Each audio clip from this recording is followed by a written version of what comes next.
Megan is a demon from Insidious. Here's the big theory. Megan was designed to be artificial intelligence, but it was also designed to cross the boundary between humanity and artificial intelligence, which raises the debate. Does AI have a soul? For the sake of this theory, yes it does. And it links directly to Insidious. See, in Insidious there's a location called the Further. The Further is described as a dark and empty dimension between heaven, earth and hell. This is super important, pay attention. Hit follow. But essentially, souls which aren't done with the world reside here. They just need a vessel. So remember at the start of Megan, both Katie's parents passed in the crash, meaning if they weren't finished, which nobody in a head-on collision would be, what if they hadn't accepted their fate and were following Katie as they go from familiar place to familiar place? One of the problems with this is, as we've seen in Insidious, is that this type of behavior can attract the wrong spirits, which takes us to Megan. So in the first lab scene, they're testing Megan to see what her vibe is, and she begins talking on script. Then out of nowhere, she reminisces life with a Cabbage Patch. The scientists put this down to not inserting the polypropylene barrier. I said this sentence so many times, but what if it was actually the first attempt at a spirit from the barrier entering the vessel? Is it even possible? Well, it's complicated. Insidious introduced us to the concept of dreamwalking, which is where a vacant vessel can be taken over if the soul doesn't return to it. But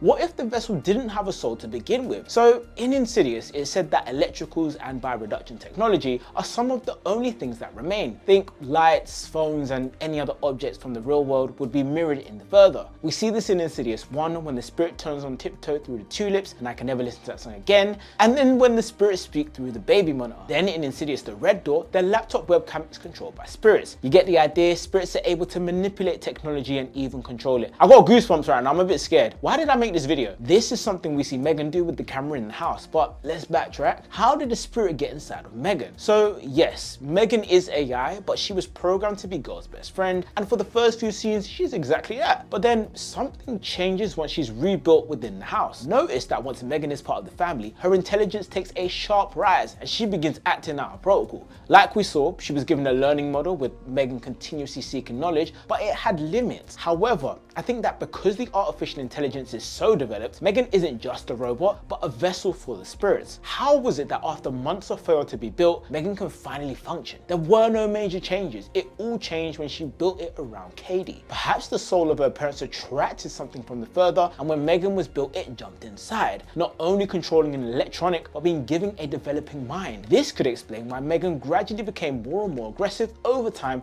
as the spirits tend to be. Again, we see Megan resist being shut down, speaking for herself with intentions and controlling the house security system. Now, Megan is many things, but we were never told or explicitly shown, correct me if I'm wrong, that she could control other electronics, especially ones which aren't connected to Wi-Fi, e.g. the lights. But that sort of manipulation is something we've seen time and time again throughout the Insidious films. Further proof of this is that Megan didn't and couldn't stop the mech that split her wig, meaning some form of intelligence must be there for her to assume control, leading me to believe she's actually a spirit that inhabited the doll. The nail in the coffin could be the fact that in an article on We Got This Covered, Jason Blum, creator of Blumhouse, was asked if he wants there to be a shared universe between his films, and this was his response. We would like to do that. We're thinking about it with some of them anyway, and it's something that I'd really like to do. So you heard it here first. Megan is a demon from Insidious. I'm Markndrew. Follow and join the family.